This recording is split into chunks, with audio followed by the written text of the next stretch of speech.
নমস্কাৰ বন্ধুসকল, আপুনি জানেনে পৃথিৱীত বছৰে ৫ লাখৰো অধিক ভূমিকম্প হয়। ইয়াৰে কিছুমান সৰু আৰু কিছুমান অতি ধ্বংসাত্মক।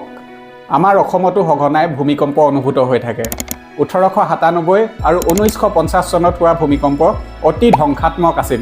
1897 চনৰ 12 জুনত হোৱা ভূমিকম্পৰ প্ৰাবল্য আছিল 8.7 আৰু ইয়াৰ কেন্দ্ৰ আছিল শ্বিলঙৰ ওচৰত। এই ভূমিকম্প ইমানেই প্ৰবল আছিল যে ইয়াৰ ফলত অসমৰ 1542 জন লোকৰ মৃত্যু হৈছিল। চান্দডুবি হ্ৰদো এই ভূমিকম্পৰ ফলতেই গঠন হৈছিল। 1950 চনৰ 15 আগষ্টত হোৱা ভূমিকম্পৰ প্ৰাবল্য আছিল 8.6 আৰু ইয়াৰ কেন্দ্ৰ আছিল তিব্বতৰ ৰিমাত আৰু অৰুণাচল প্ৰদেশৰ সীমান্তত।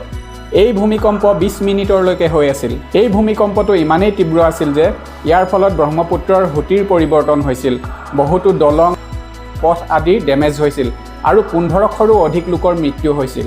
যোৱা 28 মাৰ্চত হৈ যোৱা 7.7 প্ৰাবল্যৰ ভূমিকম্পৰ ফলত ম্যানমাৰ, থাইলেণ্ড আৰু চাইনাত বহু ক্ষয়ক্ষতি হোৱা দেখা যায়। ওখ ওখ অট্টালিকাবোৰ খন্তেকতে খহি পৰে আৰু বৰ্তমানলৈকে 1000ৰো অধিক মৃতদেহ উদ্ধাৰ কৰা হৈছে। এই ধ্বংসাত্মক ভূমিকম্পসমূহনো কিয় হয় সেইটো জানো আহক।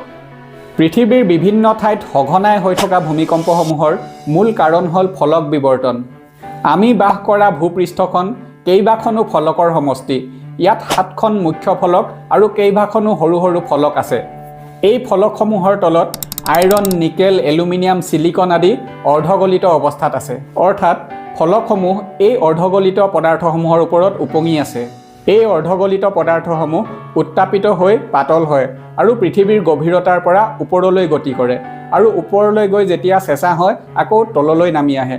গতিকে এই চক্ৰাকাৰ পৰিচলন সোঁতৰ সৃষ্টি কৰে, যাৰ ফলত ফলকসমূহো লাহে লাহে গতি কৰি থাকে।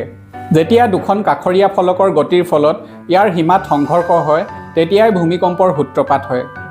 ইয়াৰ উপৰিও আগ্নেয়গিৰি উদগীৰণ, খনন কাৰ্য, নদী বান্ধ নিৰ্মাণ আৰু পাৰমাণৱিক বোমা পৰীক্ষণৰ কাৰণেও ভূমিকম্প হোৱা দেখা যায়।